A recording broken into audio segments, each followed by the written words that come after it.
तो हेलो दोस्तों, तो ऐसे हो आप सभी। तो मेरा नाम है जयसम, मैं आपका स्वागत करता हूँ मेरे चैनल पे। और आज मैं आपको क्लास 10 की 4 पोएम तो समझाने वाला हूँ, पूरा पढ़ा दूंगा आप तो। इससे बाहर एक क्वेश्चन भी नहीं आएगा, पोएम इतनी छोटी है, एक क्वेश्चन बाहर से आ भी नहीं सकता। और ये मैं अपने फेवरेट सर इंग्लिश वाले अनुराग सर तो देखते वीडियो बना रहा हूँ तो चलिए भाई शुरू करते हैं। जब पोएम है हमारे पास फॉग, इट्स राइटर है चार्ल्स सैंडबर्ग। इंट्रोडक्शन देख लेते हैं। For is extremely short poem consisting of 6 line divide into 2 sentences। For is extremely short poem है जो कि 6 लाइन की है, डिवाइड है 2 सेंटेंसेस में। समझ में आया? इन this poem the nature of phenomena of fog in this poem the nature of phenomena of fog is described. तो भाई पहला फर्स्ट टाइम टीचिंग कर रहा हूँ यूट्यूब पे भाई। मैं भी 10वीं भाई हूँ, तो भाई थोड़ा एडजस्ट कर लेना चाहती हूँ। मैं भी कोई प्रो तो हुई नहीं यार, बिगिनर हूँ। In this poem the natural phenomena of force is described. इस पोएम में फॉर्स का नेचुरल फिनोमिना डिस्क्राइब किया है। और ये नहीं पढ़ोगे तो इंट्रोडक्शन तो भी चलेगा, जो सवाल नहीं आते हैं, सवाल मेन पोएम से आते हैं। तो इस पोएम में फॉर्स का नेचुरल फिनोमिना डिस्क्राइब किया है। The poet beautifully compare the coming and despairing of thought to the towards that। जो कवि है हमारे चार्ल्स सैंडबर्ग, वो ब्यूटीफुली कंपेयर करते हैं the coming and disappearing of the thought toward that. For और बिल्ली को इन्होंने कविता के माध्यम से जोड़ा है। तो आइए पढ़ लेते हैं भाई। तो भाई क्या कहते हैं? The fourth terms on letter test feed the fourth terms on letter test feed. यानी जो कोहरा आता है, जो धुंध आती है, वो बिल्ली के पंजों पे आती है। यही कह दिया सीधा पोएट ने कि जो कोहरा आता है वो सीधा बिल्ली के पंजों पे बैठ के आता है। The four terms of little stair feed. अब अब यहाँ पे quickly without signal, little stair feed यानी कि क्विकली, सिंबॉलिकली मतलब ये अर्थ है। क्विकली यानी कि साइलेंटली, विदाउट सिग्नल यानी बिना बताए। जैसे हमारे घर में बिल्ली ऐसे आ जाती है, हम तो पता भी नहीं चलता, और दूध दही जिराते चली जाती है, वैसे ही वैसे ही पोइट ने हमें बताया है कि the fourth comes on little chair feet. यानी जो धुंध आती है वो बिल्ली के पंजों की तरह आती है। तो असली अर्थ है कि जब धुंध आता है तो वो एकदम शांति से आता है, बिना सिग्नल दिए, बिल्ली की तरह। द और the fourth terms on little test feet, it should looking over harbor and city on silent haunches। It sit looking यानी यहाँ पे एक किसके लिए रेफर हुआ है, ये मैं बोर्ड के क्वेश्चन में भी आया था। एक किसके लिए रेफर हुआ है तो आपको याद रखना है, आपके बोर्ड क्वेश्चन में भी आ सकता है। एक रेफर हुआ है फोर्थ के लिए। सिट लुटिंग, और लुटिंग का मतलब होता है ऑब्जर्विंग, यानी कि ये देखना, एकदम ध्यान से हर चीज को ऑब्जर्व करना। ओवर हार्बर, और जिन बच्चों को नहीं पता है, जिन भाई मेरे भाई बहनों को नहीं पता है कि हार्बर क्या होता है। हार्बर यानी बंदरगाह होता है। जो आपने वो शिपयार्ड देखा है ना, वही होता है बंदरगाह, जहाँ पे मतलब सिर्फ ट्रांसपोर्ट वगैरह होती है, वही होता है बंदरगाह। यानी कि शिपयार्ड समझ लो। इस सिर्फ लुटिंग, ये वो आती है, बैठ जाती है और ऑब्जर्व करती है। ओवर हार्बर, जैसे वो हार्बर के ऊपर यानी शिपयार्ड के पास आती है, बैठ जाती है और ऑब्जर्व करती है। जिसे city to and city on silent haunches. Haunches मतलब कि जो एनिमल्स का पीछे वाला पार्ट होता है, जिसपे वो जिसके हिसाब से वो बैठ सकते हैं। सिटिंग विद नी बैंड, जब हम नी तो बैंड करके बैठते हैं, उन्हें हॉन्चेस कहा जाता है। फॉर एग्जाम्पल बिल्ली के लिए जो पीछे वाला पार्ट है, मैंने बताया ये हो जाए हॉन्चेस, जिसमें ये नी बैंड करके बैठी है, इस पार्ट को हॉन्चेस कहते हैं। तो भाई देखो, ये हॉन्चेस की फोटो की है यहाँ पे। तो ये जो पार्ट है इसे कहते हैं हॉन्चेस। चलिए भाई आगे बढ़ते हैं। The fourth term of litter fate the fourth terms of litter ten feet, it sits looking over harbour and city on silent hotel. और इसके बाद लास्ट लाइन है, एंड देन मूव्स ऑन, यानी जो चली जाती है। और हो गई भाई, पोएम खत्म। वापिस एक्सप्लेन कर देता हूँ मेरे से भाई बहनों के लिए।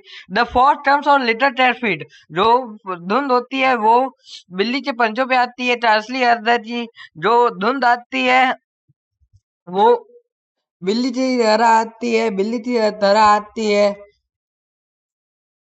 साइलेंटली आती है। It's looking over harbour city, वो बैठ जाती है और शिपयार्ड पे बैठ जाती है और सिटी को ऑब्जर्व करने लगती है। ऑन साइलेंट हॉर्सेस, यानी कि अपने इन साइलेंट हॉर्सेस के ऊपर बैठ गए, यानी अपनी नींव पे बैठते वो सिटी को ऑब्जर्व करने लग जाती है। एंड देन मूव्स ऑन, यानी कि फिर चली जाती है। का अर्थ हुआ एंड देन मूव्स ऑन का मतलब जो इट यहाँ पे ढूंढते रेफर किया गया है, तो एंड देन मूव्स ऑन मतलब कि बिल्ली का जाने का मतलब नहीं लेता पोइट ने। एंड देन मूव्स ऑन मतलब कि भाई कि धुंध होती है वो चली जाती है। तो भाई अगर आसानी से आपको समझाना चाहूँ तो जो धुंध होती है वो एक बिल्ली की तरह साइलेंटली आती है, और जहाँ जब भी आती है वो एकदम साइलेंटली बैठ जाती है। सुबह सुबह आती है तो किसी को ज्यादा पता चलता है नहीं, वो आ जाती है, धुंध जमा हो जाती है और कुछ देर तक बैठी रहती है बिल्ली की तरह। बिल्ली तो यहाँ बैठी रहती है, जमी जमी रहती है, और तभी ने चिल्लाया है कि वो ऑब्जर्व रहती है सिटी रो, और उसके बाद एंड मूव्स ऑन यानी कि साइलेंटली चली जाती है जैसे बिल्ली चली जाती है। तो आई होप, आशा करता हूँ कि आपको ये वीडियो पसंद आए होगी। तो यहाँ पे इसका एक्सप्लेनेशन भी दिया हुआ है और ये पढ़ लेना आप भाई भाई लोगों। What the sand but thin the for is light. और भाई उड़ान बेस से नोट्स से आपको मतलब पढ़ा रहा हूँ, नोट्स भी आपको दिखा रहा हूँ। तो भाई इसी बहाने लाइक और सब्सक्राइब भी कर दो यार, नहीं तो आपको पैसे देने पड़े थे उड़ान बेस से नोट्स लेने के लिए। आपका भाई आपको ऐसे ही बता रहा है। तो भाई लाइक और सब्सक्राइब कर दो, इसमें तो पैसे भी नहीं लगते। और आप तो भैया तो पढ़ा भी रहे इतनी मेहनत से। What the sand but thin the for is light, यानी जो कवि है उन्हें क्या लगता है कि फॉर इतनी रहती है। तो इसका आंसर है ट्रोवलिंग कैड, यानी कि एक साइलेंट कैड जैसी। प्रोविंग का मतलब होता है मूविंग स्लाइटली, यानी कि धीरे धीरे आने वाली, शांति से आने वाली बिल्ली।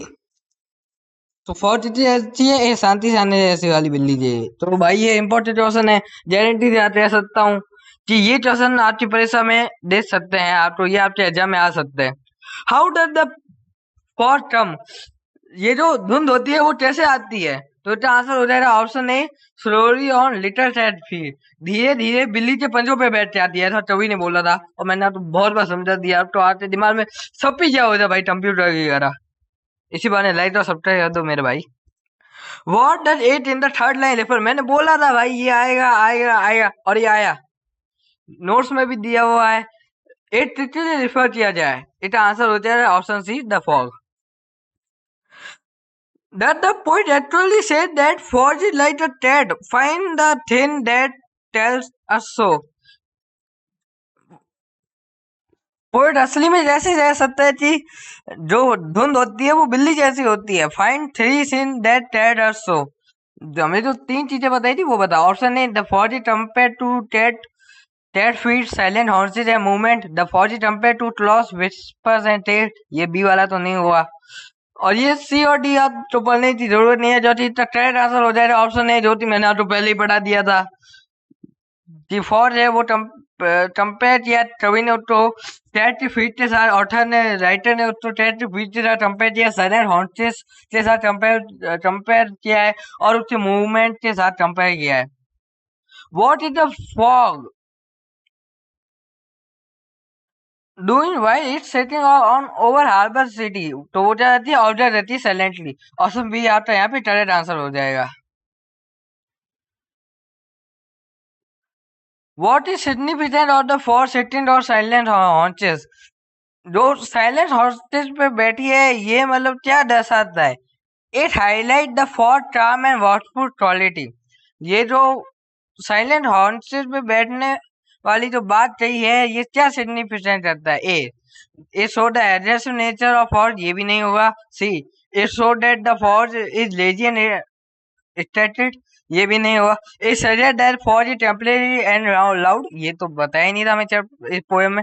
It highlight the for charm and watchful quality, भी यहाँ पे भाई साहब टरेट दे, और जो भी है बी तो टरेट दे, सालो तुम्हारी माँ की असम बंदूक मार देना, गोली मार देना साले को। It highlight the for charm and watchful quality, यहाँ पे भाई साहब समरी अटैच की हुई है। ये इम्पोर्टेंट एनसीईआरटी जो क्वेश्चन है, और भाई मैंने आपको इतना जोरदार पढ़ा दिया है ना कि ये क्वेश्चन आप तो देखते ही बन जाएंगे।